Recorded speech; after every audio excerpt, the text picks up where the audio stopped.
وزارت سائنس و ٹیکنالوجی نے قمری کیلنڈر کو تیار کر لیا ہے، مگر عوام کی اکثریت چاند کو دیکھنے کے بعد عید منانے کے لیے علماء کرام کے موقف سے متفق نظر آتی ہے۔ تفصیلات سائم عباسی کی اس رپورٹ میں۔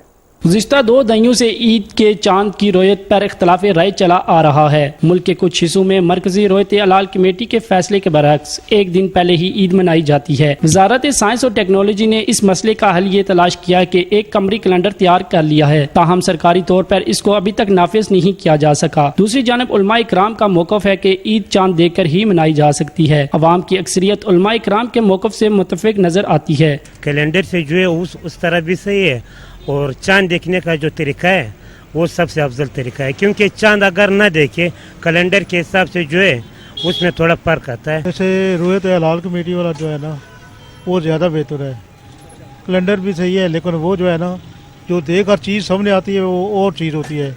میرے خیال میں جو رویت ہلال کمیٹی کا ہے نا وہ سب سے بہتر ہے، پاکستان بننے سے یہ شروع ہوئی ہے، ابھی تک موجود ہے۔ اور شریف طریقہ تو وہی ہے جو رویت ہلال کمیٹی ہے۔ لوگ چاند دیکھیں گے تو عید کریں گے جناب، چاند دیکھیں گے تو رمضان کا روزہ جو رکھیں گے جناب۔ یعنی اسلام یہ کہتا ہے کہ چاند دیکھ کے روزہ رکھو، چاند دیکھ کے عید کرو۔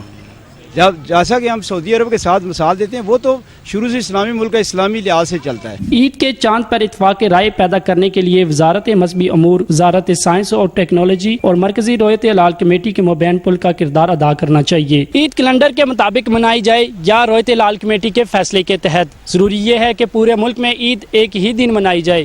کیمرہ مین وقاص چودھری کے ساتھ سائم عباسی، روز نیوز، اسلام آباد۔